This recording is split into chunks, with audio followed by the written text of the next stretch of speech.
તમારા ગામડે તમારા પૂર્વજોનું ઘર હોય ને એમાં કુળદેવીના નામનો દીવો કરજો કરજો કરજો કરજો ને કરજો. એક વખત આટલો પ્રયત્ન કરો, તમારા ઘરમાં ને તમારા પરિવારમાં ને તમારા જીવનમાં અજવાળા ના થાય ને તમારા અવતારમાં ખોટ પડ્યો કહેવાય મેળવી છું. ઘરમાં વધારાના 5 દીવા કરવાની જરૂર નથી, 10 દીવા કરવાની જરૂર નથી. સુખ એક જ દીવો દે, એનું નામ કુળદેવી.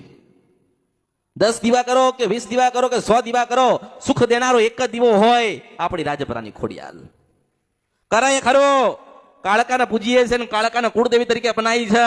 અરે કાળકા, કાલે મોત આવતું હોય તો આજે આવવા દે, પણ તારી ભક્તિ ના છૂટા પછી મારા પાવાગઢમાંથી ઉતરું. ગમે તે થાય, આજે બહુ દુઃખ છે, બહુ તકલીફ છે, પણ અમારે સધી માતાને મેકવી નથી ને સધી માની ભજન કરવી છે અને સધી કરવી છે અને અંદર બેહેલી ના જાગન તો મારા અવતારમાં ખોટ પડ્યો કહેવાય મેળવી છું. કેટલું સમજાવું છું ને સમજી જાઓ. આ દુનિયામાં કળિયુગમાં કોઈ કોઈનો નથી. સમય આવશે એટલે દીકરો મા બાપને, મા બાપ દીકરાને મૂકીને પરમાત્માના ઘેર જશે. હારી રૂડી રૂપાળી વહુ હશે ને સમય આવશે તારે મૂકીને પરમાત્માના ઘેર જવાનું છે. અને પરમાત્માના ઘેર જતા જતા જતા આપણી ખોડિયાલ કાળકા સધી કે બુટ બલાટ કે બેચેરાને રાજી કરીને જજો. હું શિલવન સપરા નદીને ખદ્રપ્યા મેળડી છો. તમે તમારી માને રાજી કર્યા વગર ભગવાનના ઘેર જતા રહો તો તમારા અવતારમાં ખોટ પડ્યો કહેવાય. અને હું બોલાવું છું ના આવે તો મારા અવતારમાં ખોટ પડ્યો કહેવાય. હું મેળડી છું આ કળિયુગની અંદર.